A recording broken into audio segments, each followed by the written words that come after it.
In the entrance room to Gloomy Garden, there's a Vanish Cap box. Which purpose does it serve? Well, look closely. Now, you want to run like hell, and I don't think I'm doing it right. Oh, this is not good. This is not good at all. Come on, get up there. Maybe I can salvage it if I cut through there. Come on, get up. Yeah, here we go.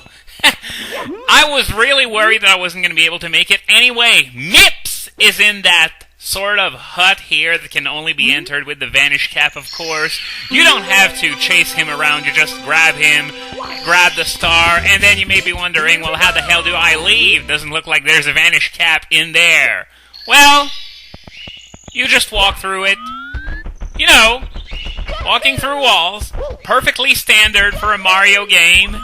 Anyway, now that we've done that, there are still 2 stars left in Whomp Islands for us to pick up, and the first one requires the Vanish Cap as well, so it's a good thing that we went and obtained the first 2 caps. So, yeah, these 2 stars are going to be done very, very quickly.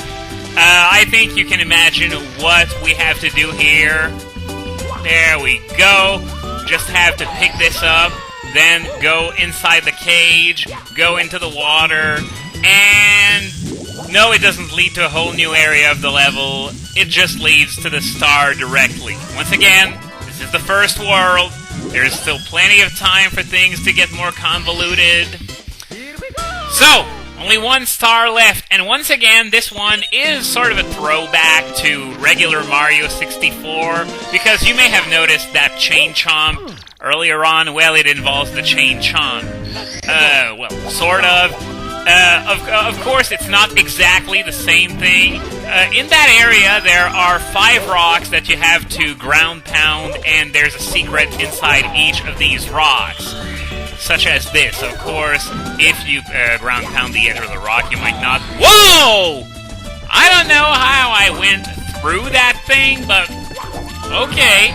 Now I'm just going to head back into the water and heal. This is something that hasn't been changed in this hack. I don't know if it's even possible, you know. The fact that energy and air run off the same counter. How did I get that? I didn't even destroy the rock. Well, doesn't matter. Makes it even easier for me, so... just as I say the word easy, bubble to the face. Wonderful. Anyway, we're now 100% done with Whomp Islands, so we are going to head to the next world. And this is the first world where you really are going to be challenged, and there's a real risk of dying. In fact, I'm expecting to die a few times in there, because it's actually not that easy. World 2, Skyland Resort, with awesome Nimbus Land music from Super Mario RPG. Now, one trademark of this level, dickish enemy placement.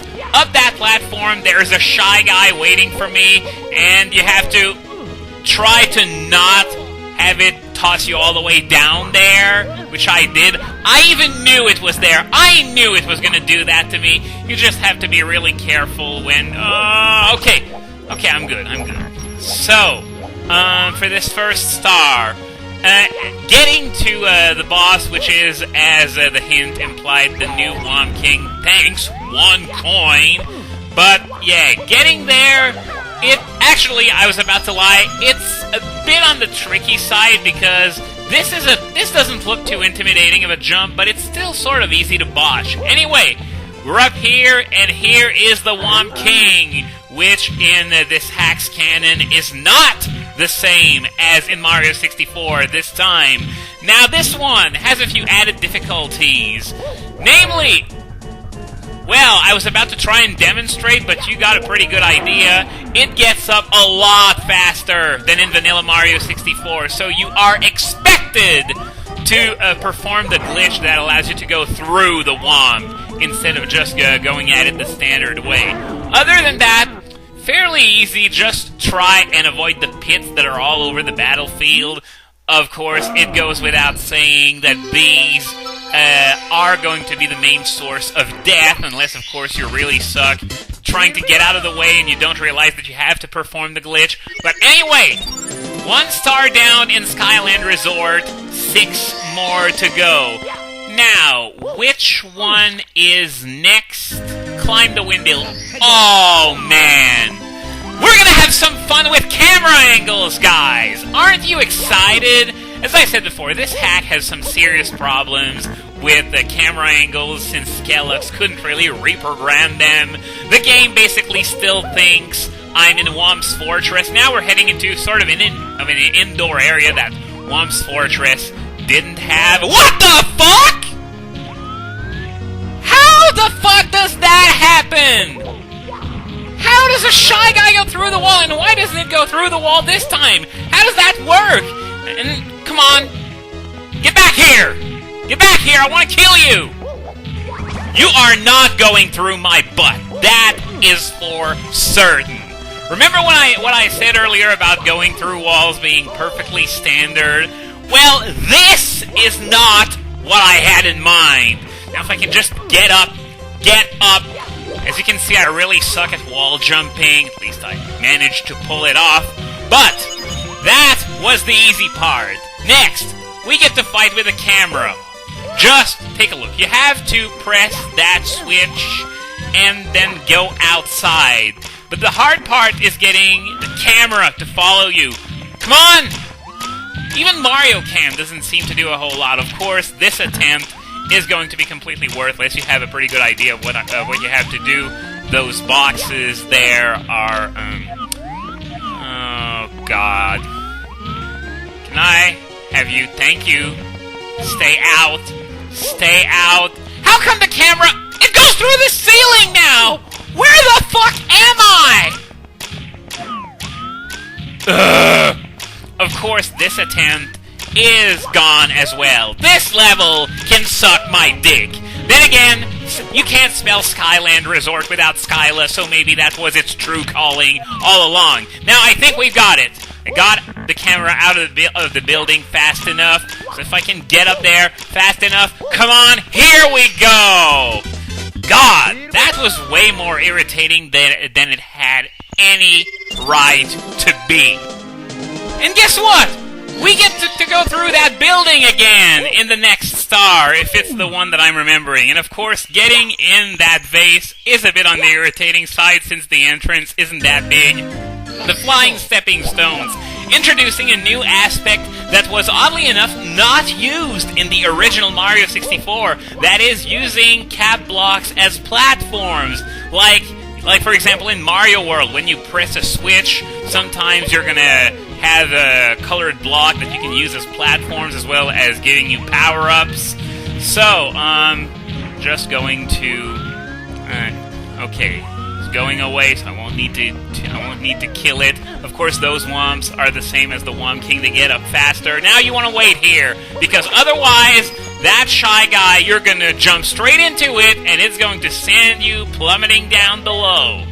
Now, if I can just get up there, as you can see, there are metal cap blocks that you can use as platforms. You cannot hang on to more than one of these blocks at a time, so don't even try hanging on to them.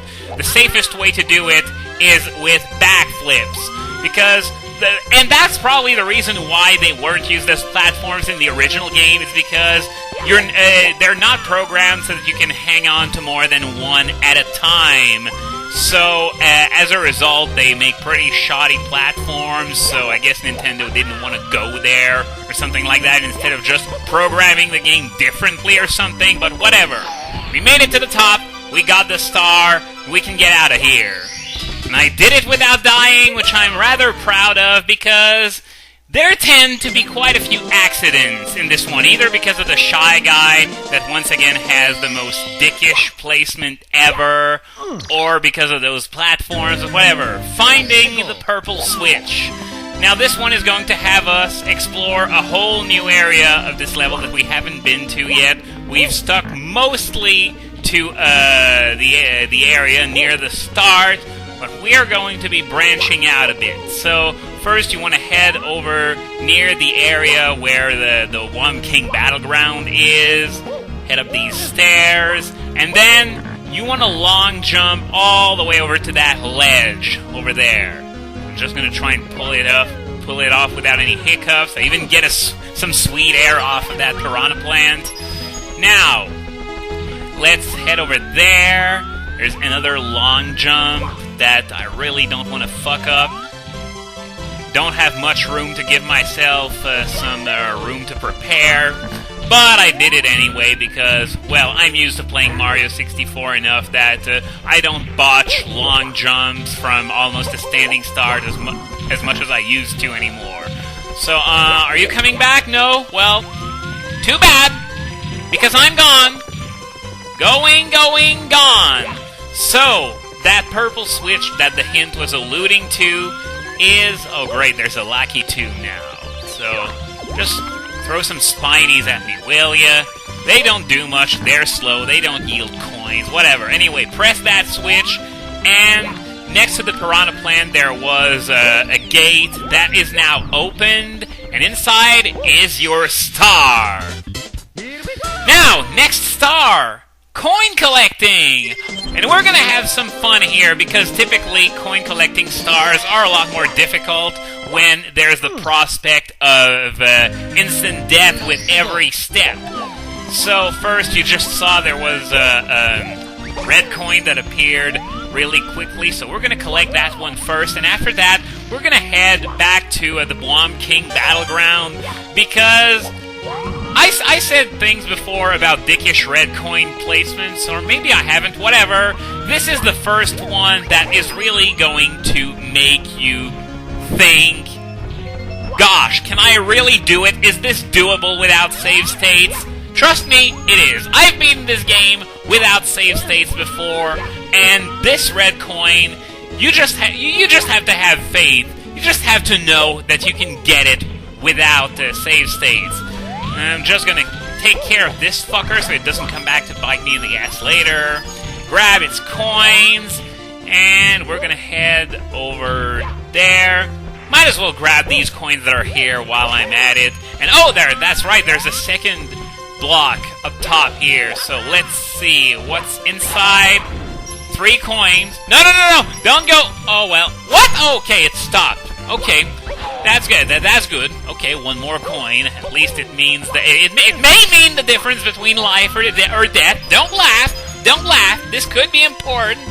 So, heading back up to the battlefield, try to jump off before... Oh, wow! Nice save by that Lucky 2. I was trying to jump off early so that the platform wouldn't flip me over and fling me into the hole, but, come on. Can you... what? Can you turn around? Please? Well, looks like I'm not getting any coins from that Whomp. Except maybe... Can I... I only have 22 coins. Maybe I can push my luck. No. It's just not gonna happen. So, you see that? See that red coin right there? You have to take a leap of faith and... Well, I missed it completely. That's basically what you're supposed to do. You have to just walk off the ledge, grab the coin, and then try and dive into the water, which I did, except I didn't grab the coin. And by the way, you might be wondering, well, it may look like you can just hang off the platform and you're gonna grab it, but for some reason it's just out of reach. Like, literally 1 pixel out of reach. I've tried it on my first playthrough, and trust me when I say, it's just not worth dying if you make a wrong move or something like that. It doesn't work. My way is the only way. So, let's try this again before we run out of time on this video. Okay. I can just maybe see the damn coin? Whoa, I wasn't even close the first time. So, alright, got it! Excellent, so I'm going to grab those coins that are down in the water while I'm at it, and that's going to be the last thing I'm going to do for today, and we're going to call it an episode. So next time on Super Mario Star Road, we're going to keep collecting more coins in Skyland Resort, and then collecting the final star afterwards. Will I stay deathless until the end of this world? Don't count on it.